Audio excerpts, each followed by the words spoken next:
Good evening and happy Monday, everybody. Al, got 3 days left in this apartment. I am so I've actually been pretty calm, cool, and collected through this move. Yes. But I will say the emotional person in our household Was me. is you. Well, initially. You made that video last week.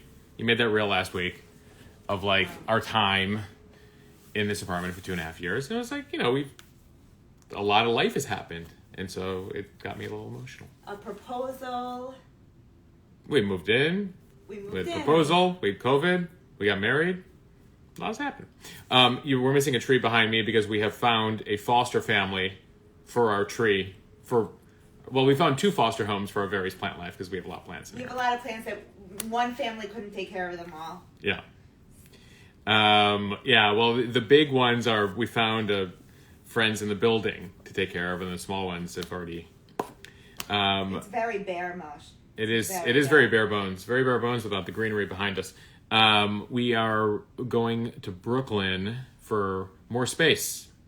So that was the prompting of the move. And also, not just more space. We love the neighborhood. And the hood.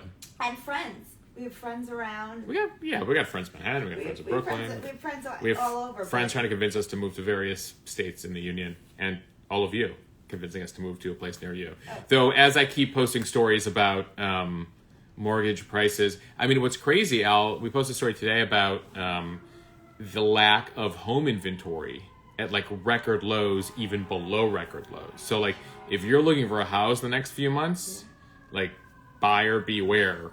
It is still a seller's market. It's going to be tough. For sure. Yeah. So I went to breakfast with a girlfriend this morning who was looking for houses in LA. Yeah. And she said that real estate agents now there's so few houses now, and everything's so expensive that the people who are looking for houses can't really afford them, that the real estate agents are giving back some of their commission basically they're adding, so if a real estate agent was going to get $100,000 commission, Yeah. they're like going to put $50,000 towards the house so that the people can actually afford it. Oh, wow. Like they're taking cuts on their commission. So, really? Yes. Oh. Because they also have been like working on trying to find these people homes for a year now, and they're like, enough already. Like, let's sell a house. That's a very nice broker. Interesting, right? Though I imagine they're also making a much higher commission because the sale is higher, the price is higher, but it's wild right now. We have people requesting come to Jersey, come to Connecticut. Al, we're invited to many places. We're moving to the Borum Hill, Cobble, Brooklyn Heights border situation there, so we're excited about that whole neighborhood.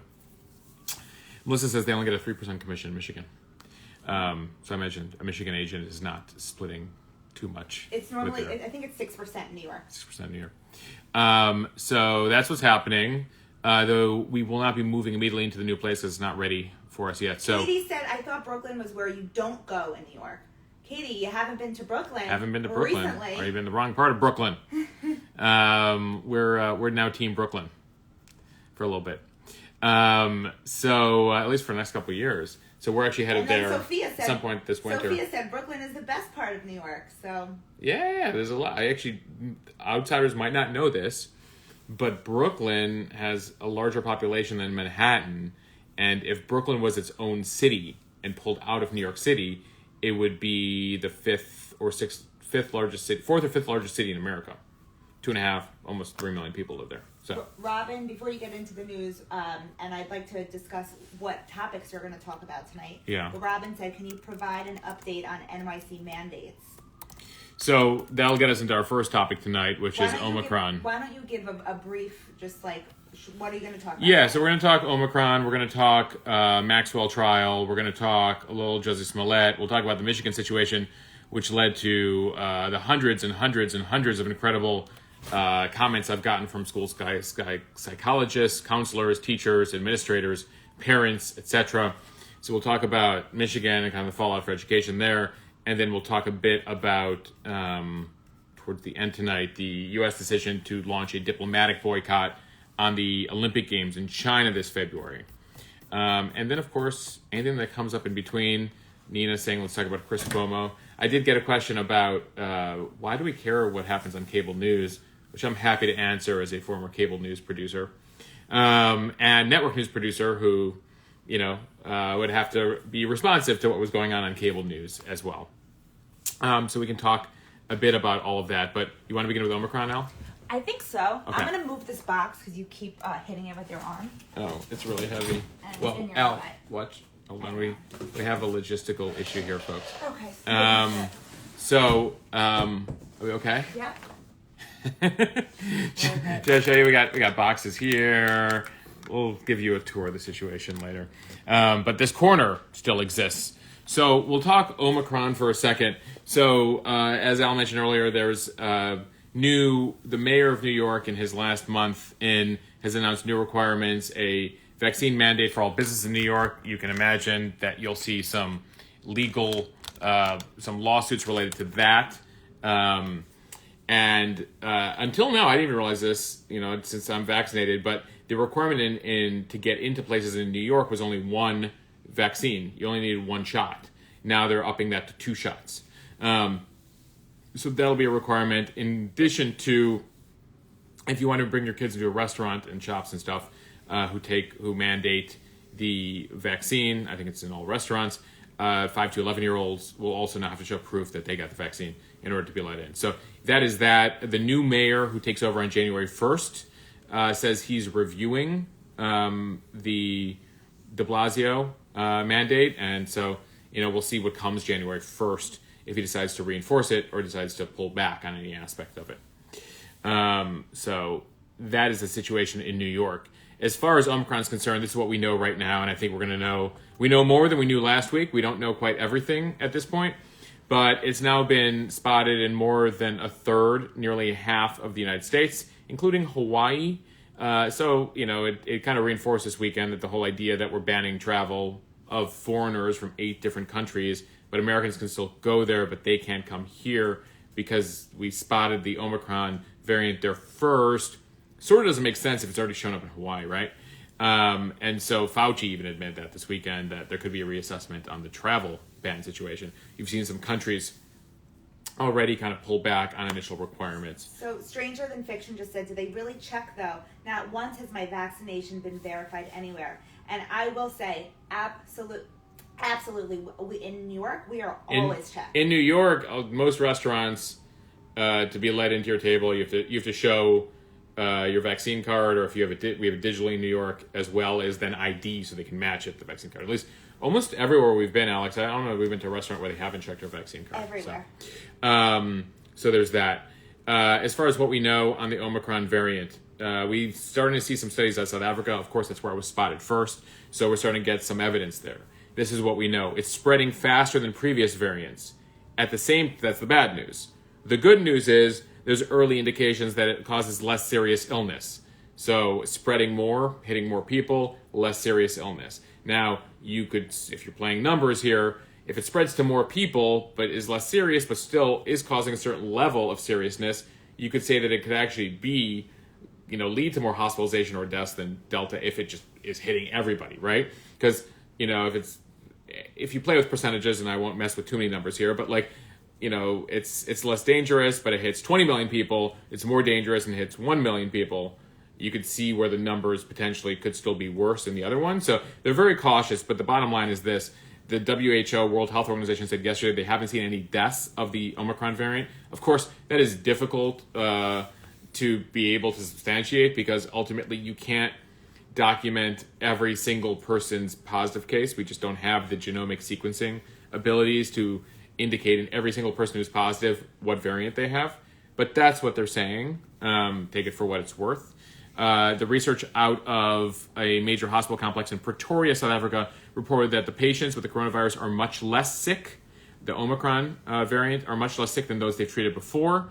And other hospitals are seeing those same trends. And they said that a number of the infected patients were actually admitted to the hospital for other reasons, but because most hospitals now, they're testing you for COVID, even if you come in with a broken leg, they found that they were positive and hardly had any symptoms. So again, that's the good news, is this increasing evidence both among early cases in Europe, the US, and South Africa, that it appears to cause less serious illness. And what's interesting about it is it comes at the same time, this is the mutant version of COVID, right? It's like I think it's the 13th Greek letter that we've chosen as a variant. And this one is more different than all the others. And including some of its mutations are similar to the common cold. The common cold, obviously, easy to spread. The common cold also not, as serious as other viruses. So that's interesting there, and I think you're going to see more when it comes to that. Again, it's officially, we've only known about it for a week and a half. Unofficially, you could say it's been around for a couple months. So typically, death is a very late indicator of things, because typically if you get really sick, you go to the hospital, you're there for a few weeks, and then you might pass away. And but they're saying that, like, if we're already seeing it pop up in Hawaii and all these places, and we thought it was only South Africa, this variant has clearly been with us for a while. We have a couple of COVID questions. Okay. The first one is, Aaron says, I don't understand why COVID and its variants are continuing to get so much publicity when the flu has been doing this for decades. Yeah, so as some of you might know, that until 2020, the flu would kill about 40 to 60,000 Americans a year. Now, obviously, the death toll of COVID in the U.S. has been at least 700 to 800,000, so 10 times that in just under 2 years. At the same time, I think, Aaron, generally speaking, people are still continually concerned about COVID, right? It does have, at least the previous variations of it, have had a much higher death toll than the flu. And just, it hasn't been around as long as the flu. So as we learn more data, we'll get more comfortable. Even, knowing that we are able to compare Omicron against Delta, against Beta, that we have the vaccine. So now, like, we talked about last week, ultimately, we know what questions to ask, which is 1, how quickly can it transmit? 2, how deadly is it? And 3, do our medications and also the vaccines hold up against it? And that's all the testing that is happening right now. Right now, early evidence shows more transmissible, less deadly. The vaccines now, they're testing right now to see how much they hold up. Though I will say this, that some of the data coming out of South Africa, there's an analysis that was done today. So they looked at nearly 36,000 reinfections from a group of 2.8 million positive tests. And it's indicated that the new variant, Omicron, can pierce some of the natural protection from prior infection. So basically, they're saying, again, one study, South Africa, says that protection level dwindles by half. So if you've had previous COVID, Omicron is twice as likely to break through that than previous variants. Now, it's breaking through that with a less serious bout of COVID. At the same time, it's breaking through that. So I will say this, that study did not reveal anything about severe disease. It did not reveal anything about vaccines. But it doesn't bode well for numbers that might come out of Pfizer, J&J, Oxford, and AstraZeneca, and Moderna, because if it's showing this reinfection rate, you might see some statistics this week that show that the vaccine only protects, this much lower to the Omicron variant. But remember that so far what we've seen of Omicron is it doesn't feel or it doesn't look as bad as the previous variants. It's confusing for people because I know a lot of people want to get the booster, but then they also want to wait potentially for these next few weeks to see if the new they come out with new boosters that protect against this variant. So it's a little bit of a roll of the dice. It is. It's the world we live in, unfortunately. So you have a couple more questions. Yeah. One is Paula says, does that mean if I took the J&J vaccine, I would have to get the booster in order to get into restaurants and other places? That, in New York City? Yes. In regards to New York City. Yeah. I mean, if de Blasio, I think it's December 26th is his day. So I don't know if you're here between Christmas and New Year's, and you want to go to a restaurant, but that's what it appears. I don't know. I haven't looked at that, at the vaccine e-pass. Does it indicate that you've been vaccinated twice on that pass? I could look right now. I can check it. There's what's it called? Is it Apple. Empire Pass or something for New York? I did get a question about travel, and I would advise Excelsior Pass. And yes. does not say that you got one or two doses. I saved at it least to my not in Apple. yours. I saved it to my Apple Pay, and it does not appear that. Yeah. No. Though a couple people said, "Oh, actually, I'm being corrected here. Apologies." De Blasio said, "If you got J&J, you don't need the booster as far as getting into restaurants.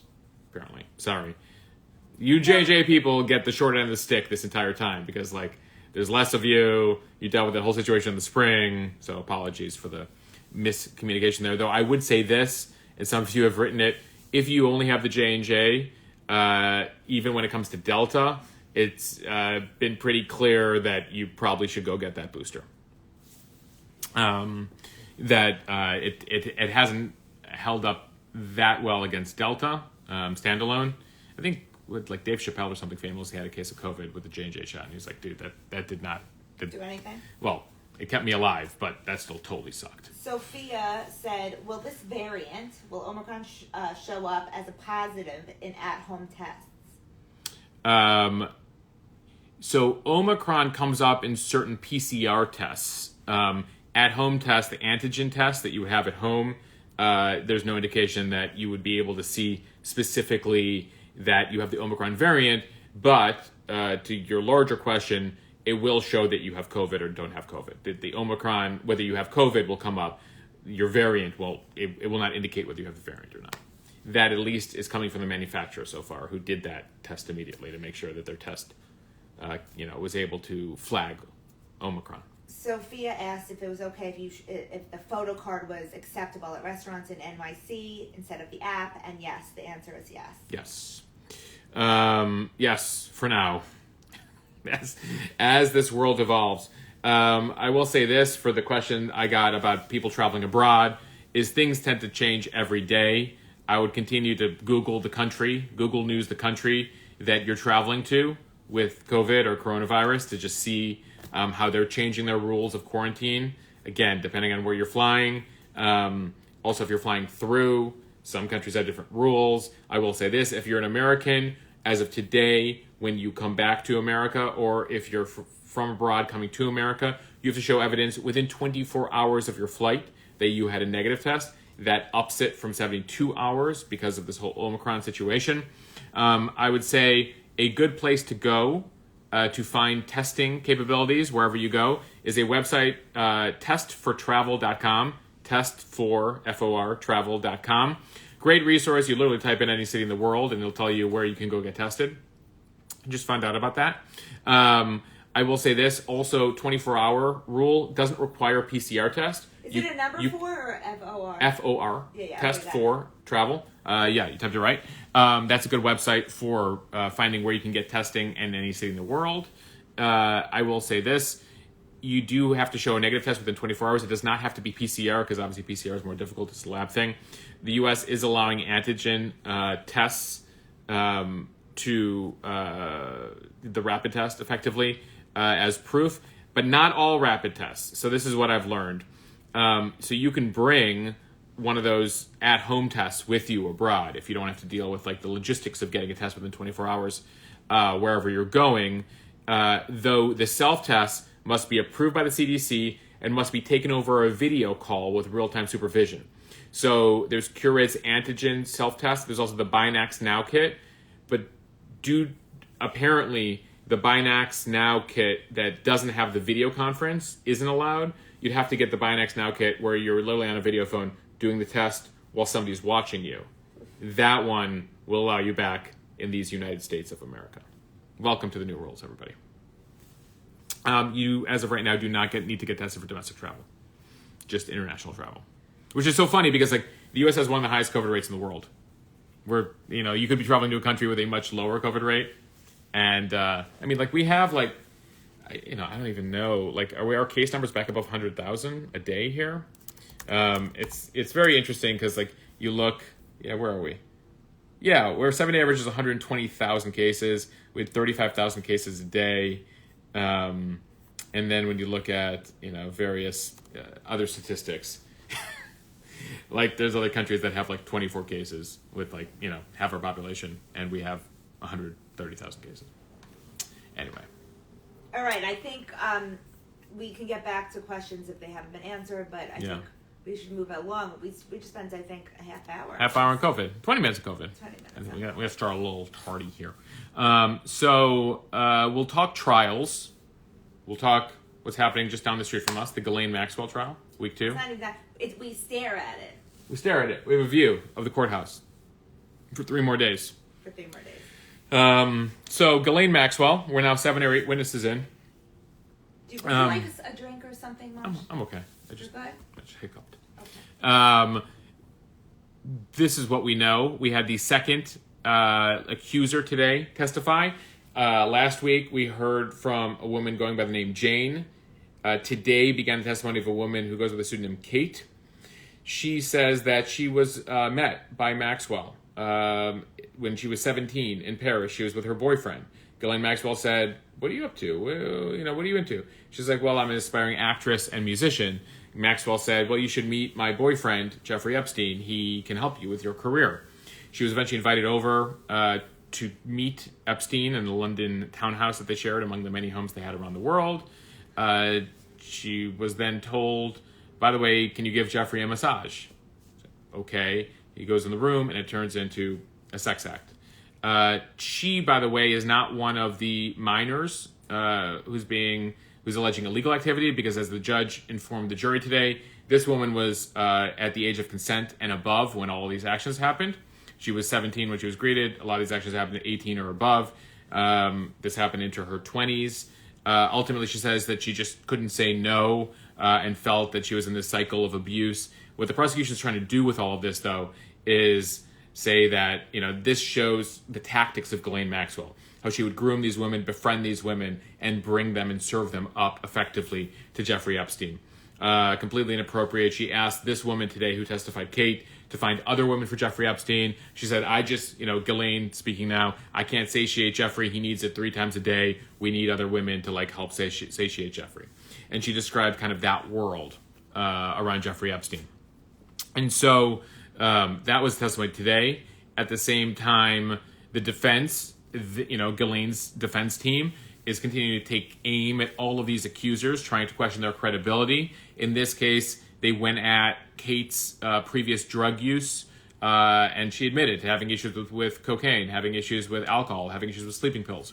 They said, well, so your memory's got to be shot from all of that. How can you remember all this Ghislaine and Jeffrey stuff? She goes, no, I was sober for all of that, and I remember that clearly. The defense also was like, why did you use your real name a couple years ago in testimony, and now you're using your pseudonym? That's a little shady. The defense also said, you're on a certain visa in the U.S., you want to get a better visa to stay in the U.S., so you're testifying for the U.S. government here. Isn't that part of your motivation? She's like, absolutely not.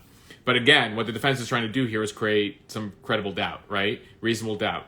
The team, the prosecution, needs to prove beyond a reasonable doubt that Ghislaine, they need to prove the 6-count indictment, that she conspired, she aided Epstein in the recruitment, enticement, and trafficking of underage girls over 10 years.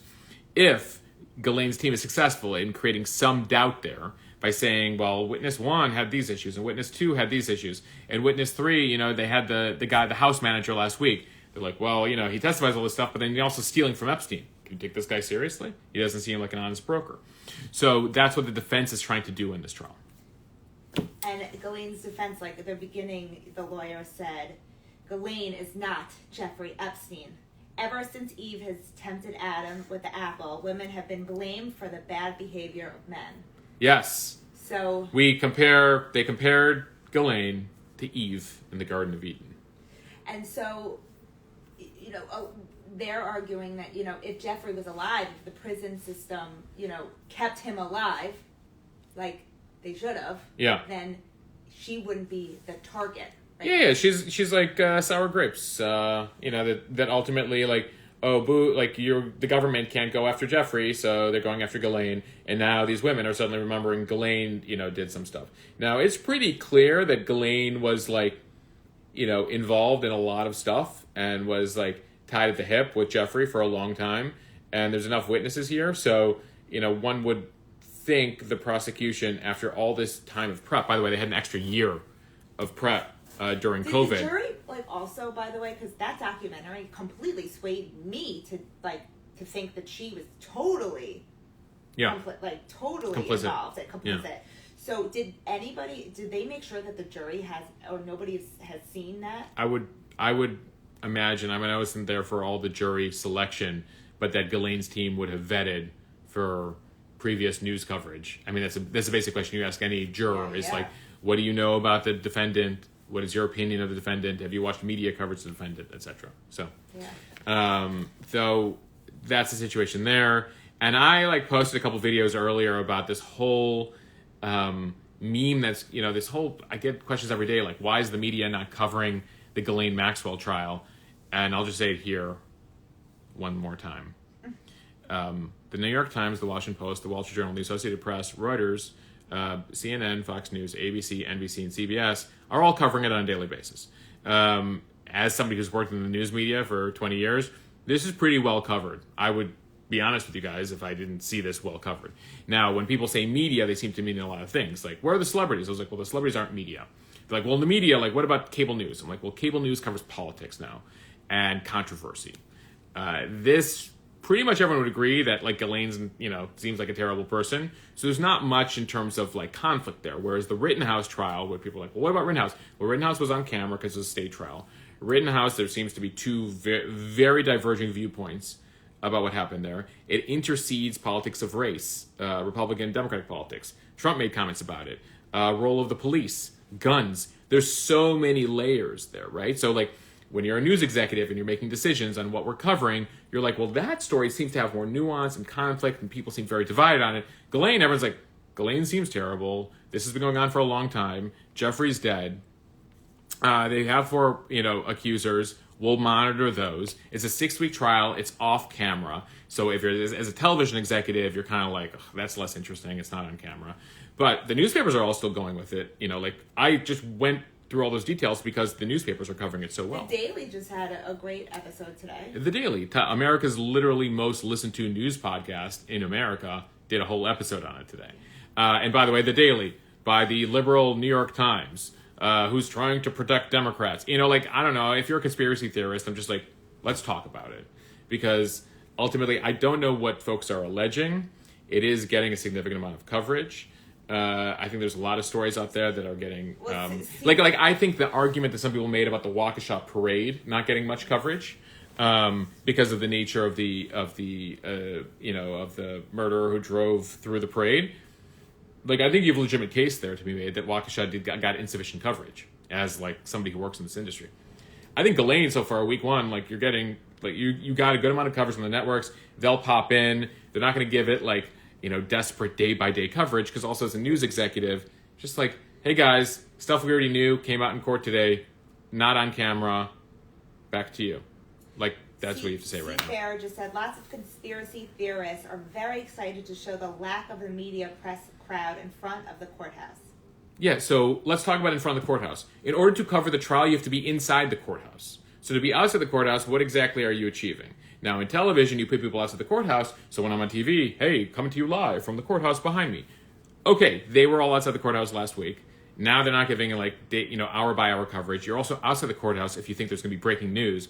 But given the nature of this trial and all the testimony and how many weeks it's going to take place, you're not going to be coming, next hour, they're still testifying. Next hour, the massage table is still laying in front of the jurors.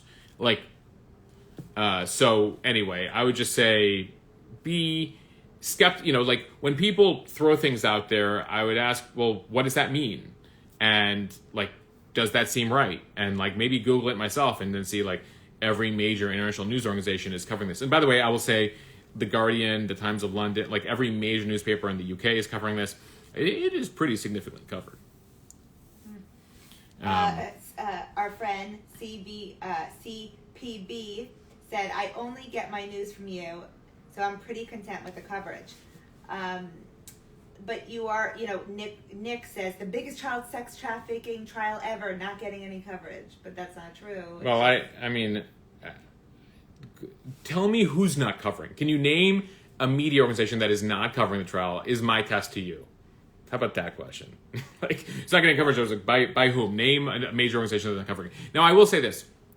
Did the media sufficiently pay attention to the Epstein story a decade ago or 5 years ago? Probably not, right? There was good coverage by the Miami Herald and the Palm Beach Post and a couple local papers in Florida about it. But, you could say because he paid people to squash stories. Well, he was paying. Well, he had relationships. There's no evidence that he was like paying news editors to quash the stories, but I would say that, he had certain relationships with powerful people, and just generally coverage of Me Too issues until you get to 2016, 2017, wasn't very good. Now, I will say that, at the end of the day, like, let's monitor this, and, I'll call it out if I think the media is insufficiently covering something. But it's just like, people like to create, havoc around things and make accusations. And then, like, I got this meme last week. They're like, look at all these CEOs who resigned. And I'm like, first of all, one was a CFO. That one didn't resign. That one doesn't even have a CEO. Jack Dorsey was not related to the Jeffrey Epstein story.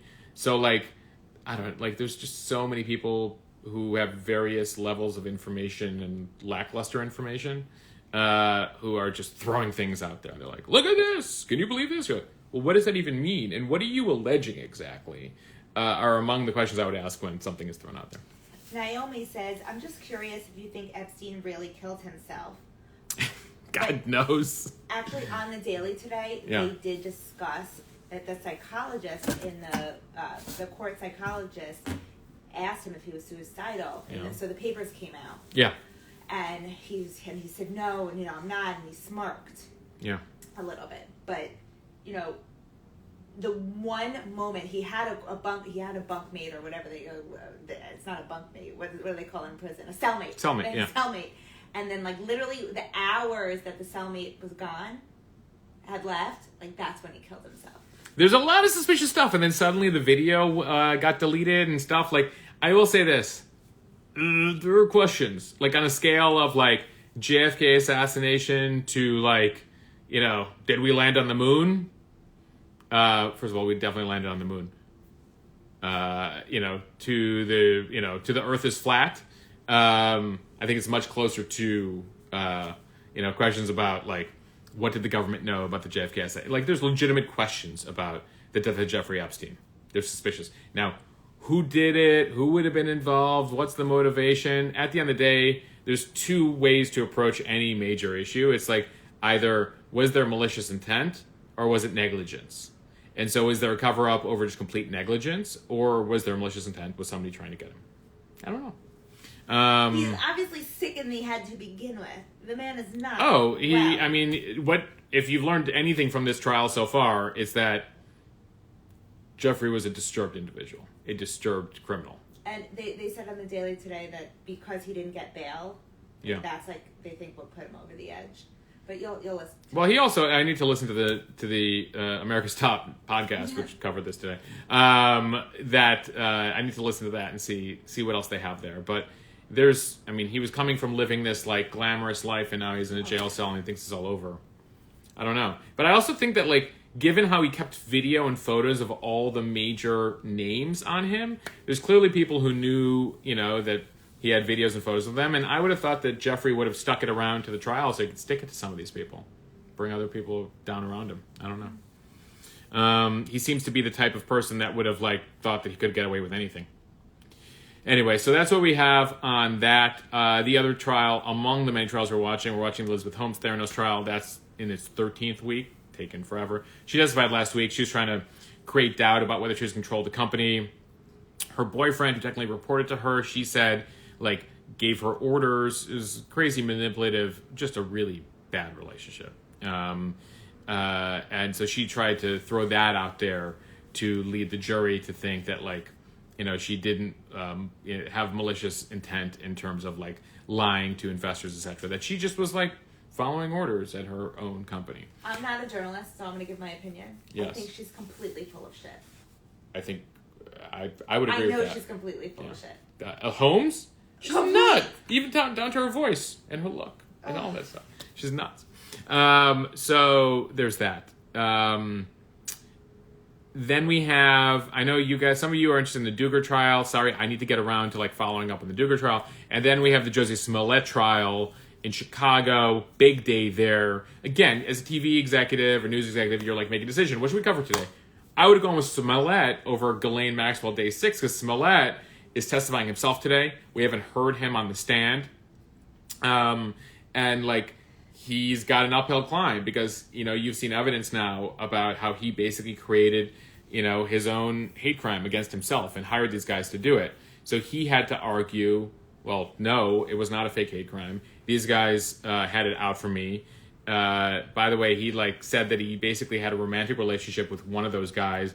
They would do a lot of shady stuff, go to strip clubs, do drugs together. He was trying to explain the payment that he made them, that they say was the payment for the hate crime. Wait, you missed the craziest part. What? That he masturbated with him? Yeah, they would go and they would masturbate together. Oh. Smollett.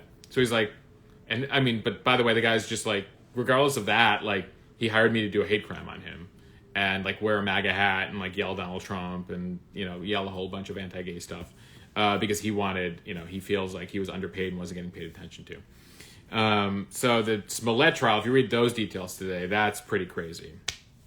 And he has to explain why he paid these guys. Apparently, he says he was paying them for nutrition and workout plan. Needless to say, speaking of which, that seems to have been a really bad relationship with Jussie Smollett and these two brothers from Nigeria. Turkey Winch asks a good question, which is it possible that Nigerian herbal steroids caused all of this? One would have to ask the following. These special supplements they got from Nigeria, did he take them? And did those then lead him to say, it would be a good idea if you meet me outside at 2 a.m. and you do a hate crime against me? Where do you come up with this stuff? Anyway, I just remember when the Smollett accusations happened, and I was like, wait, Donald Trump supporters in downtown Chicago at 2 a.m. on the coldest night of winter who know the show Empire? You said, wait, Mosh. And I was Mosh, like, what? When it came out, can I say something to you? When this story came out, all the news organizations were reporting on it. You turned to me and you were like, this is bullshit. It just in was 2 bizarre. seconds, you were like, I am not coming with that. We were already dating, and I was like, the Smollett thing, everyone's going breathless with it, but just look at the facts. Something's really bizarre about this. First of all, if you're a hardcore MAGA Trump person in downtown Chicago on the coldest night of the year, yelling MAGA slogans and knowing who the guy is from Empire, what's the Venn diagram there? Anyway. Remember Bronzer says, we'll see what happens. Remember Bronzer says, I'm max confused. He thought a hate crime against him would get him a pay raise. He just wanted, listen, how many more people learned the name Jussie Smollett after this, right? He was national news for a while. Somebody says he will never be a good story developer. He needed another writer in the room, Shahande. Just another writer be like, I like where you're going, Jussie, but let's change the plot at the end. Anyway, it was a bizarre situation. All right, so that's Smollett. So wait, before we jump to the next, remember Bronzer asked, are you still having Mondays with Mosh when you move out, that interim period, or do we wait until you move to the new place? No, we will have Mondays with Monday will happen, and we will be here. When we to are the in extent the US. when we're we're between Eastern and Pacific time. If we are allowed to travel to Morocco for that, week or a week and a half. Whenever we're gonna go in January to Morocco. We may not they open the border but back if up. we can do it there, we will. Well, if we do it there, we'll have to do it slightly earlier because it's 6 hours ahead. We'd be doing a 3 a.m. Mondays. It'd be Tuesday in Morocco. Do it then. But we will do it. You will know when we travel. But from now on, we might make it a noon Sunday thing. I don't know. We'll see what we do there. So that's what we got there. Let's get to Michigan because the comments that I got on the fallout from Michigan, lessons from Michigan, and the conversation that opened up were pretty incredible. And I'm thankful for all of you who wrote in. By the way, the number of teachers, administrators, school psychologists, lawyers who follow this account or who wrote this account was pretty incredible from all over the country. And whether you live city, rural, suburban, red state, blue state, it seems like we're all having similar experiences right now as parents, as teachers, and as administrators, and frankly as medical professionals dealing with the mental health situation now among young people. And then of course I heard from people abroad who are like, well, America, we also have iPhones and technology and mental health issues and more difficult COVID lockdowns than you. We just don't have as much access to guns in our country. So you're not seeing, it end in mass violence. So it was very interesting to get kind of a wide array of opinions.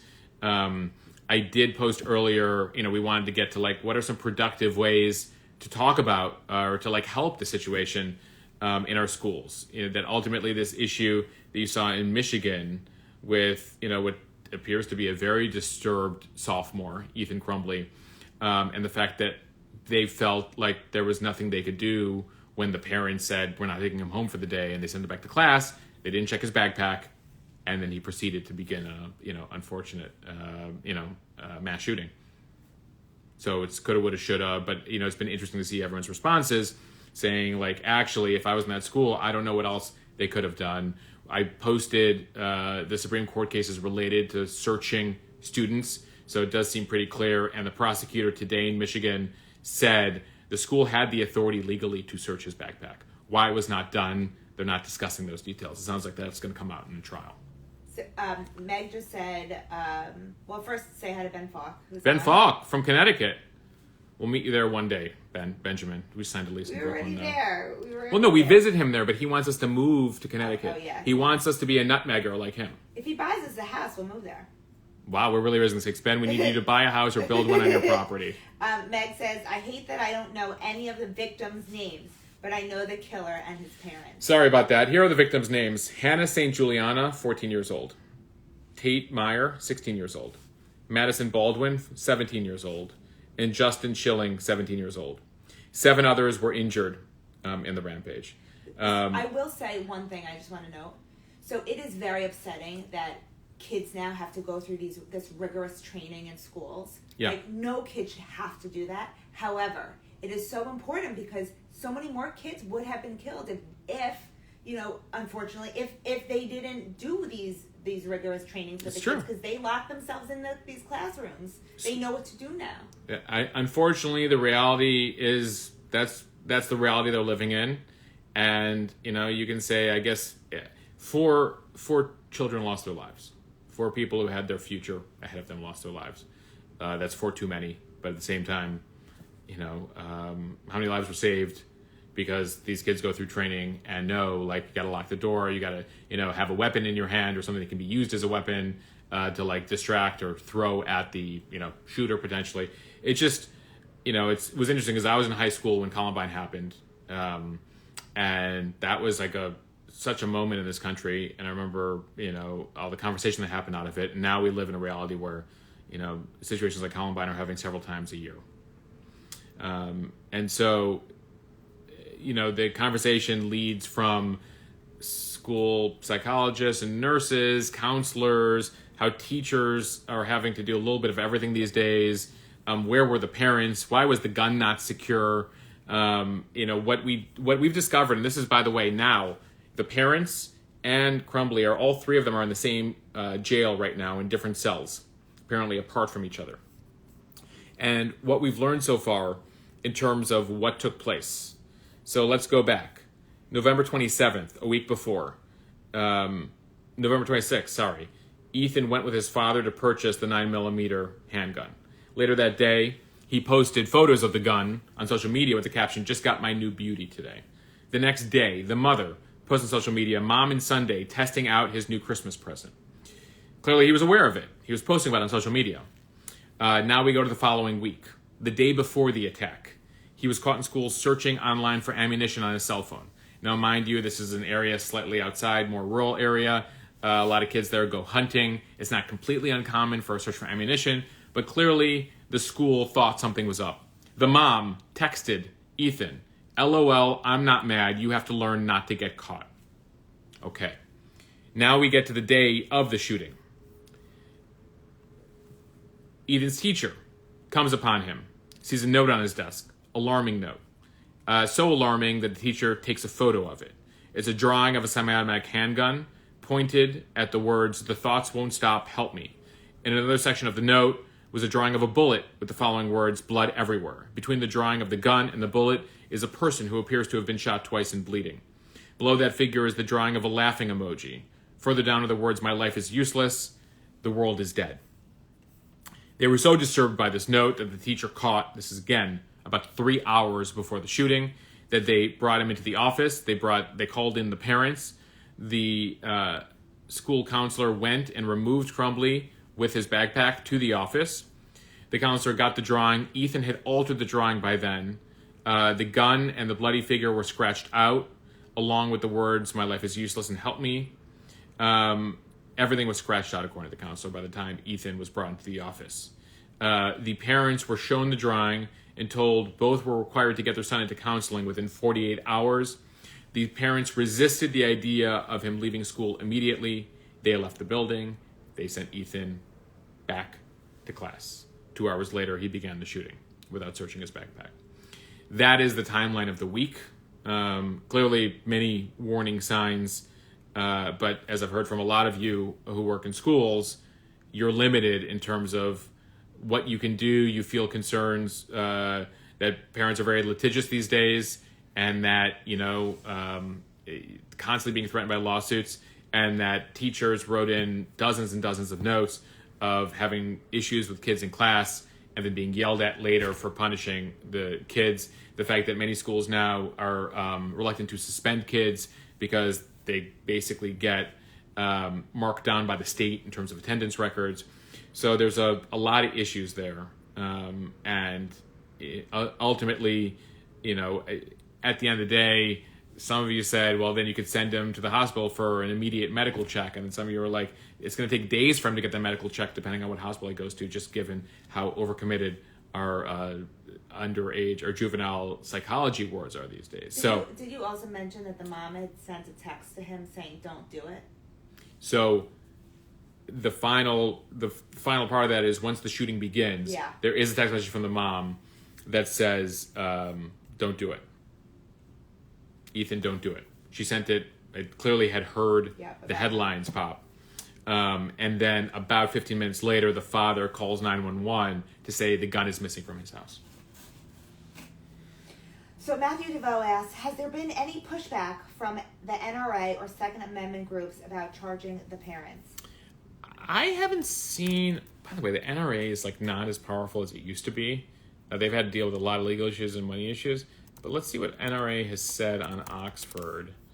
And while you're Googling that, I'm just going to say that Yasmin604 said, I'm a former NYCer now living in Vancouver, BC. Yeah. Like the rest of the world, Canadians are baffled about the lack of gun control in the United States.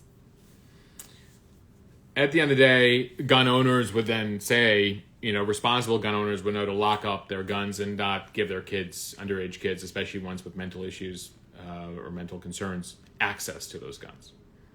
But we do have the most amount of guns and the most lax gun laws in the Western world. Another follower mentioned that we should have fingerprints on the guns to unlock them. Well, some guns have that.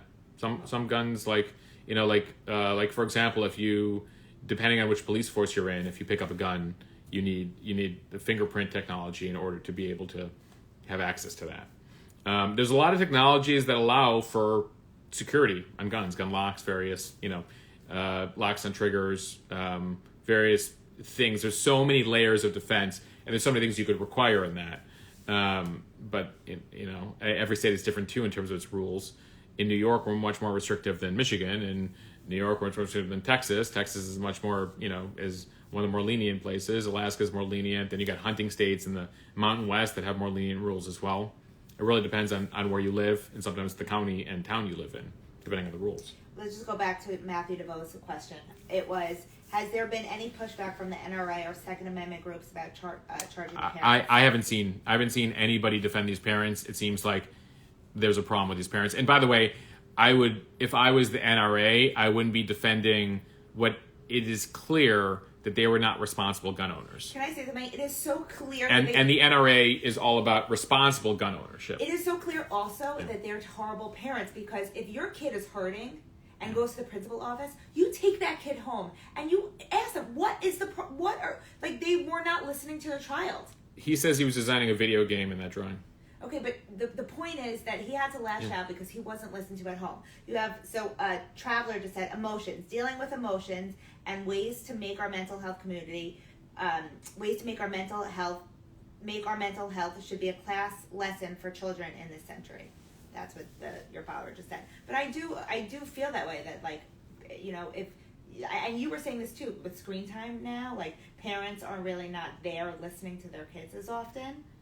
You had mentioned that? Yeah, I mean, I think some people like will admit that like they probably use screens to parent the kids while they're busy with stuff. But then other folks will say in the last year and a half with COVID, like I'm trying to like work from home, manage the house, and the kids also like doing school from home. Like I need to be able to, Totally. But what I'm referencing is the school psychologist that reached out to you. Oh, yeah. There's a feeling that the more you can limit screen time, the better in terms of kids' behavior. That it creates a lot of agitation. But at the same time, like, it really depends on, like, you have 3 things going on in the house and somebody's cooking and somebody's this, and you're dealing with this, and you're dealing with, like, a sick relative. And I've heard from all sides, because then I posted that, and then somebody was like, well, what do you want me to do? I want a peaceful meal with my kid, peaceful meal with my spouse at some point. Like, why can't the kid watch a Disney movie for 20 minutes is the counter to that. At the same time, the gun owners or anyone, looking at this holistically is just like, the bottom line here is, to your point, like the parents clearly had a bizarre relationship and weren't understanding of what was going on with their kid. And bottom line, gave him access to a weapon, which he clearly should not have had access to, and was able to bring to school that day. Especially like, took him shooting the next day with it and left it in a place that he could clearly gain access to it. But we're not going to know these details until trial. And you can imagine that if the parents have gotten a good lawyer at this point, he's told them to shut up as they figure out, what they're going to be saying. So I wouldn't take silence to mean complicity at this point. I would take silence to mean they're trying to, CYA. And DeVoe, to your question earlier about why not charging the parents more, I think you're going to see more and more of this. I posted a story about this last week, that more states, I think New Mexico is considering a law which would make it the 30th state to have a law related to parents and access to weapons. If a kid does something with a weapon, that there is ramifications for the parents. And I think given what you've seen in Michigan now, I think you're going to see more states apt to create incentive for parents to ensure their weapons are secure and ensure they're more in touch with their kids. At what point do you think our government will do anything about this? Like, is there anything that can be done or will be done? Ultimately, every state has its own different gun laws. There's federal gun laws. I don't see anything happening from D.C. I think you've seen a lot of law changes on the state level when it comes to mental health, when it comes to gun access, when it comes to background checks. That came out of Parkland. There's organizations who are working on that. So, similar to what potentially could come out on abortion with Roe v. Wade, you're going to see a 50-state battle here between gun rights groups and gun control groups. And so I think you might end up seeing different laws coming out of Lansing, Michigan soon because of this situation, and we'll see what else happens in other state capitals. But gun control groups have found more success, Al, in recent years going state by state when it comes to laws. C. Bird Dinesi says, would the school be slightly accountable as well for not doing a thorough search of the backpack? Yeah, that's something that came up today when the prosecutor was asked about it. Let me pull this up. Hold on one second. Dun, dun, dun. All right, so the Oakland County prosecutor is a woman named Karen McDonald. And let's see, school officials at Oxford High School had legal grounds to search Crumley's backpack. According to McDonald, this is the Oakland County prosecutor, she didn't say why the search was not conducted. We don't know exactly if that weapon was in his bag, where it was. We just know it was in the school and he had access to it. So we're still waiting on details as to whether it was in his backpack at the moment he was in that meeting in the office, or it might have been somewhere else. At the same time, they asked whether any school staff could be charged, and McDonald, the prosecutor, said, we haven't ruled out charging anyone. So, TBD right now. Still too soon to say. Melissa asked, will anything happen to the parents for running from the cops? Oh, yeah. The parents are behind bars right now, and they're facing, what do we got? So, the kid is facing 24 counts, including 4 counts of first-degree murder and terrorism causing death. The parents are facing 4 counts of involuntary manslaughter connected to the shooting right now, and potentially more. Okay, I think it's it is 10 o'clock, so we have a couple more things to discuss. But I think this is a larger conversation. This conversation we could just do hours on. I think it warrants a discussion, like a separate IG live or even a Patreon thing, because there's a lot of layers here that I think are important. All right, we got two more topics real quick. There was the Olympics thing, the diplomatic boycott. The headline there today, guys, is that the Chinese government will have a couple more rows to fill at the opening ceremonies because we're not sending our diplomats. It's been a tradition, depending on the Olympic Games, where the president goes, the first lady goes, the vice president goes, we send some senators. When the U.S. walks out, pan the camera in the opening ceremonies to the delegation, applause, applause, applause, the CEO of this American company, the vice president, the president, whatever. So, to let our athletes compete in the Winter Games in February, the U.S. has decided to split the difference and not do a full boycott of the games, but just do this diplomatic boycott. The Chinese, needless to say, are not happy about that, and they're going to retaliate in some way. We'll see what that retaliation is on a diplomatic scale. Kate asked a good question. Are there going to be any spectators this time? That's a good question with COVID, given how restrictive China is. Would we have even been able to get those diplomats in? I think the U.S. has just decided this is the easiest thing no matter what. By the way, the Americans, the U.S. government is doing this on multiple grounds. That for human rights abuses against the Uyghur Muslims, this is the community of about 12 million minority Muslims who speak a more Turkish-like language in the west of the country.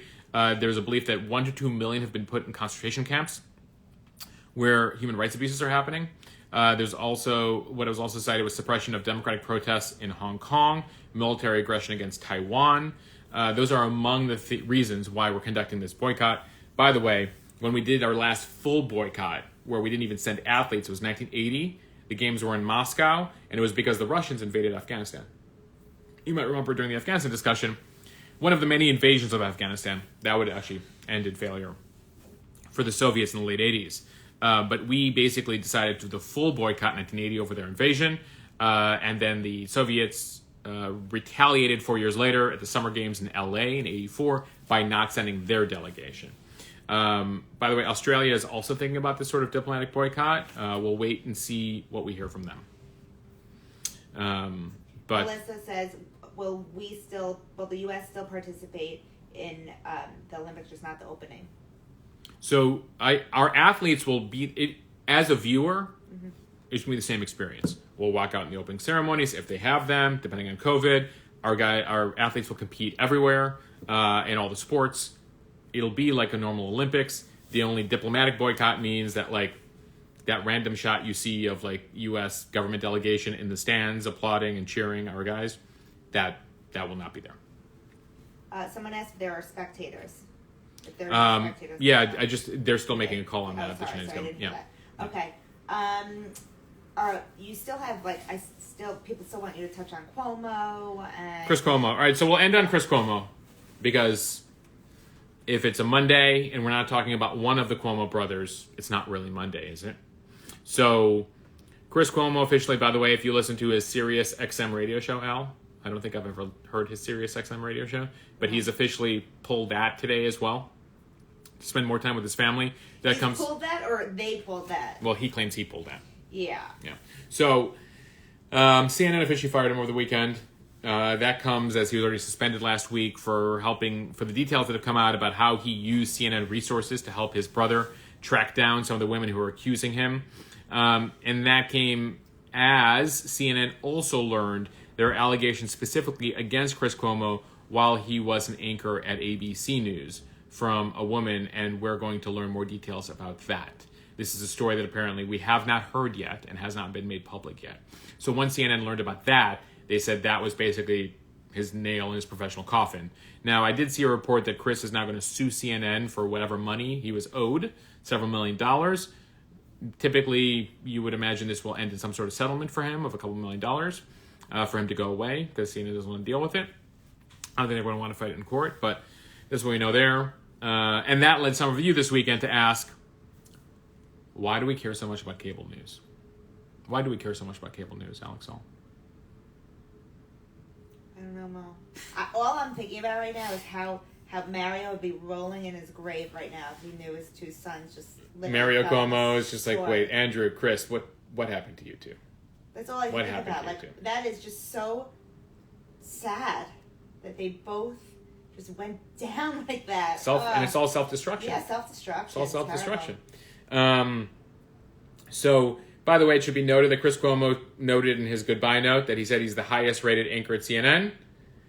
For those keeping score at home, the highest-rated anchor at CNN is the number 24 show in cable news, following 23 shows on Fox News and MSNBC. The top CNN show is number 23. Danielle Gelb says, Mosh, you should take over Cuomo's primetime spot. No, thank you.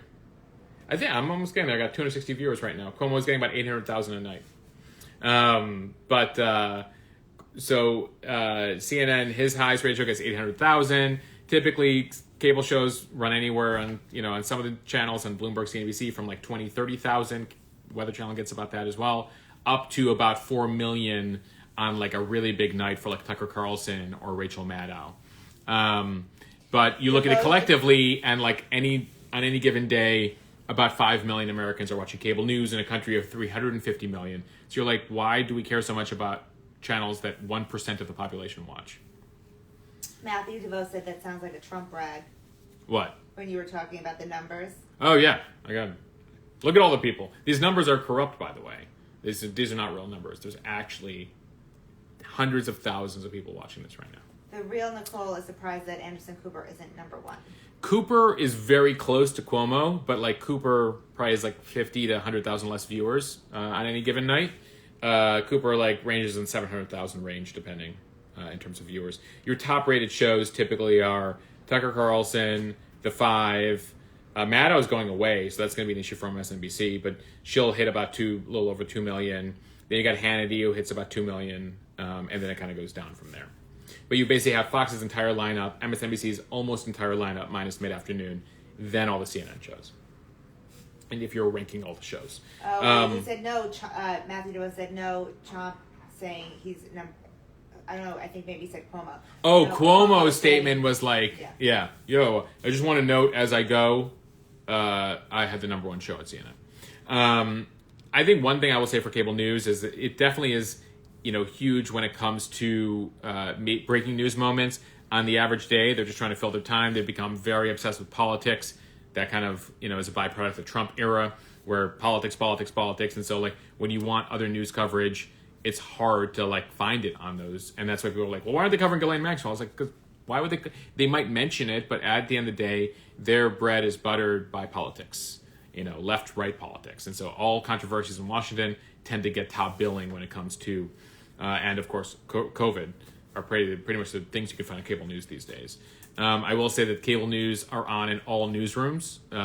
So print newsrooms, they're on all over the place. So they tend to have an impact on other journalists. If you're watching it at your newspaper, you're like, oh, what's CNN covering? You tend to then cover it in your print newspaper. So like there's this kind of self-feeding cycle that happens with cable news. So cable news is like Twitter, which is there's only a small percentage of people on it, but the people who are on it are making big decisions when it comes to coverage.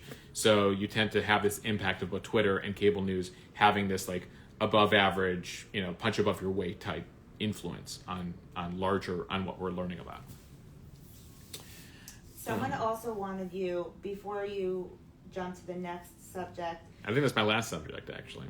Yeah. Before you jump to saying goodbye. Yeah. Noah asks, hey Mosh, can you talk about why they won't prosecute Trump?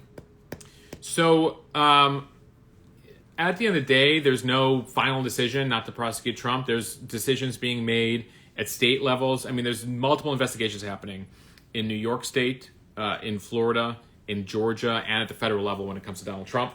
I know that some headlines came out today out of the Justice Department related to not prosecuting him. I think that President Biden is probably very reluctant to launch a war, if you will, against Donald Trump and elevate him. The last thing he probably wants is his Attorney General, after 4 years of Trump misusing his Department of Justice when it comes to prosecuting political enemies or attempting to actually do it, even if there's merit to a case. I think Biden's like, he wants to run for re-election in 24. Like, there are definitely political reasons and, frankly, legal reasons. Like, ultimately, a decision as to whether to prosecute, especially a former president, you better have the goods. Like, you better have the goods. To go after him and miss, which effectively you could say both impeachments. You know, Trump's been impeached twice. They couldn't convict him either time, partially because of who made up the Senate, but whatever. Is to go after him and miss is going to be worse than not going after him at all. So I think that is probably why you see this reluctance to prosecute Trump at this point. It's like, can you imagine that? Biden, launching, a federal trial against former President Trump as Trump runs for re-election. Like, oh my God. I think it would actually be Trump's dream. And Biden probably doesn't want to fulfill it. Sophia just asked, do you think Biden will run again? He says he will. He'll be 82. He's already our oldest president ever. He would be even older than that. And then, by the way, for his part, Trump will be like 78 or 79. God help us. So, I don't know. Like, I'm sort of thinking, can he really? Like, we're going to honestly know this a year from now. Next December, we will have a very good sense. We will have come out of midterms, prediction, Republicans win at least, the House or Senate back, maybe both, depending on looking at these trend lines. Headlines will not be good for Biden. Biden will have lost the, Congress. Oldest president ever, is he the right fit? Should he be running? Also, Biden's done less media than everybody else. So, like, there's less chances to see him being interviewed because, frankly, he doesn't do very well in them anymore. So, it's hard to get a gauge from him. He's certainly not, you can say what you will for Trump, but the man, you could see him on camera, like, talking to media, like, probably, 5 times a week. You don't get that from Biden. So it's hard to get a gauge for, like, his ability to, really hang with it. And so will he be able to run for re-election in 24? I don't know. But his people overtly are going to say yes because they want to keep the field, they don't want those stories for at least the next year of, like, can he do it? Can he do it? But those will be the stories about even by next fall, you'll see that story every day. This is interesting. LM John said, I would love to see you be interviewed by the Colbert Late Show. Oh. Well, my old boss, Chris Licht, runs the Colbert Late Show. I don't know if he's on this live tonight, but I will, I have friends over there. I don't know if Paige Kendig's over there, but that's very funny. Maybe Colbert will book me one day. Maybe I'll make that's the dream. Maybe I'll make the Late Show. Manifest that here today, Mosh. All right. 2022, the year we make the Late Show, Al. If not, at least we'll be in the crowd. At least we'll be in the crowd. We'll go make the audience next year. I think that one day, Mosh, one day. Yeah. Nancy asked, what do you think about Pete running? I think Pete definitely wants to run. Pete wants to be president. Pete is 39, about to be 40. If he didn't just turn 40. I think he turns 40 in a couple months. And so Pete wants to be president. Beto wants to be president. Cory Booker wants to be president. Elizabeth Warren wants to be president. Does Bernie run again? I don't think he can run again, can he? But a bunch of the folks that you saw run in 2020, I think you're going to see them run again. In this case, you'd have like kind of a Pete versus Kamala storyline. You see that developing right now. So we'll see what happens there. He's definitely going to run in 2028 when he's like, how old will he be in 2028? 46? Okay, he'll still be 30 years younger than Biden in 6 years. So I think, he's looking to have a long-term future, and he would like to make history himself as, America's first gay president. So I think there's a historic quality to his, run. There'd be a historic quality to Kamala's run. There'd be. You actually got a couple questions about Kamala's toxic office. Yes. So there's a lot of back and forth over a lot. So first of all, guys, covering Washington for a long time, leaks sometimes are, you tend to cover people who have a lot of leaks from their office. You tend to cover people who have no leaks from their office. George W. Bush ran a very tight ship. Barack Obama eventually ran a tight-ish ship. Trump, everyone was talking all the time, shit-talking the boss. Biden, for the most part, runs a pretty tight group of people. He's got loyalists who've been with him for a long time. Kamala has the number of people who work around Kamala who are leaking on Kamala is pretty incredible. Kamala has this whole storyline has followed her for a long time that, she's a really challenging boss. I'm being kind. People have much more aggressive things to say than that. Though at the same time, I got several notes from a number of you where you guys are like, well, she's getting bad coverage because she's a woman, and female leaders tend to get this negative coverage. And so I say to that, yes, it is more difficult being a female boss. At the same time, there's been no more powerful female leader in Washington for the past decade than Nancy Pelosi, who has not seen any of these stories. Janet Yellen, when she ran the Fed, you did not see these types of stories. So I would, again, we always talk about the truth is not black or white, it's always gray. Sure, could gender bias and gender bias related to leadership be a factor here? Absolutely. But when you look at the number of stories and the number of people speaking out, and the number of former Kamala staffers and the number of current Kamala staffers, and the fact that she had the same issues in her Senate office, had the same issues in her presidential campaign, which is why it failed, and now has it in the VP office, there are elements of truth here. Where there's smoke. Where there's smoke, there's fire. There might be fire. And so I would just say, there's... Kate brings up a good point. Klobuchar, remember with the Klobuchar with the fork. She was eating the... What did she make her staffer do with the fork on the plane? She used a comb. Oh, she used a comb. She used the staffer's comb to eat her salad. Because the fork... Something happened with the fork. Anyway, but yeah, there are issues of race and gender when it comes to Kamala's coverage. Absolutely, right? There's always going to be bias. It's never going to be completely clear of bias. At the same time, when you ever look at a story and they're like, CNN or the Washington Post spoke to 37 people related to the story, you're like, holy crap. There's a lot of people who are talking about this. At the same time, why are these stories coming out? Well, Pete has an advantage in putting down Kamala. Biden has an advantage in blaming Kamala for things. So, you could be seeing things coming from the West Wing, right? Potentially. Again, I'm not involved in these stories, but I'm just saying, look at who wins by her losing. And then, ultimately, are these stories new, or have you seen these stories before, even when she was a much less powerful person? And the answer to all of the above is yes. So, anyway, I just throw that all out there as as you have that conversation, not to be like, this is only because of blah. Partially, sure, but partially, there clearly are issues related to the and so then I would say she either has to hire different people, or hire better people, or change her leadership style. Hire people that can manage that, or change how you're leading for the people. But something has to change there in terms of who works for her or how she works with them if this is going to be stopped. She needs to go into management boot camp. I mean, sure. Do they do that? Do they make you take, There are no requirements to be vice president besides a heartbeat. Seriously, look at the Constitution. Or president, for that matter. For president to be 35 years old and born in the United States. Those are your requirements, folks. You don't have a college degree. You don't have to do anything. To be president, you got to be 35, have a heartbeat, and be born in America. Those are your requirements. So, FYI. Wow. Anyway. Management with Mosh. It's like the Senate. We were talking about Dr. Oz is running for Senate in Pennsylvania. They're like, how can he do that? He doesn't even live there. It's Pennsylvania law, every state's different, says that you have to have a residence there on election day. Wait, Paige Barrow just said, poor Doug is probably bossed around, LOL. Dougie Doug, our first Jewish second gentleman. Laying the menorah. Doug loves her. When Doug does interviews about Kamala, he loves his wife. You can see it, right? You see genuine affection there, don't you? I don't know. In the interviews I've watched. You too could be senator. Everyone could be senator. You guys can all be senator. You guys can all run against Dr. Oz in Pennsylvania. You just have to go get a residence there by election day. Lady Jamie just said, it's like we're all in class and America just has the worst bleeping syllabus.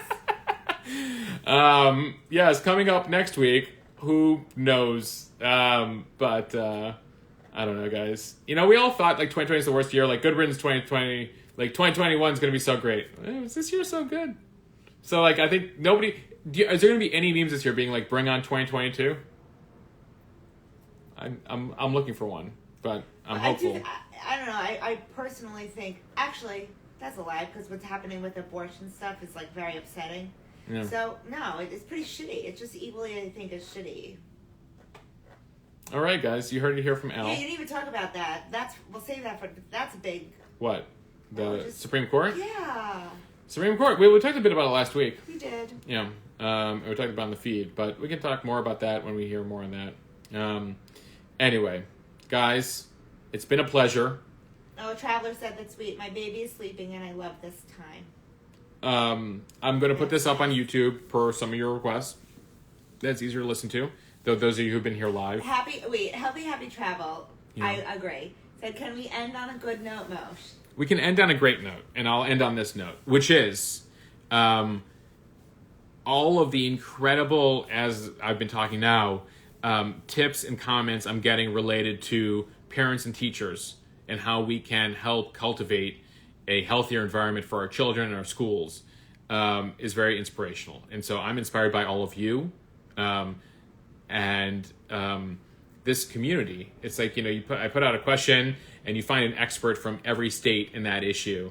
And people are like very, very, ultimately realistic, but optimistic. And so that I appreciate. And I'm of that in 2022, Alex. How about that? I agree. I will say this. I generally lean optimist. Like, even on Omicron coverage, that's why I've been on the more optimistic side here, because I'm also like looking at the data for the first time, and I feel, again, we'll wait to see what happens here, but so far from initial data, like, it's not the end of the world. And I hate when certain former colleagues in the media present it like it's going to be, oh my God, it's going to, like, the world is going to end again. Like, we're not going to see lockdowns again. We're not, ultimately, I'm hopeful that all the achievements of 2021 will make 2022 an even better year. How about that? Melissa's very sweet. She said, and this is not your full-time gig. You demand, Mosh. Thanks everybody who bought badges, by the way. Thanks everyone who bought badges. I put up today the check I got from Carolyn in Dallas, who was like, I can't figure out Patreon or Venmo. Can you send me your address? I want to write you a check to support this account. And I'm like, Carolyn, that's amazing. And so got the check in a handwritten, beautiful penmanship, by the way. She was so sweet. At the bottom of her note, she wrote her email address, which is an AOL email address, and she said, "That's how you know how old I am." That's how you know how old I am. Check out my AOL email address. You'd be surprised the number of people who still rock the AOL email account. By the way, AOL, by the way, as a company, still makes a couple million a year off of people somewhere in this country who still think they need AOL for the internet. They exist. And they're paying AOL. I just want you to know that. And so those of you who supported tonight via badges on the bottom of the screen, those of you, I think we've seen almost 150 Patreon signups in the past week and a half, which has been incredible, guys. Thank you. We have some really good conversation happening right now around newsletter and podcast launch in the early 2022. I'll say it here first, actually. If you have newsletter writing experience, I am looking to hire someone full-time.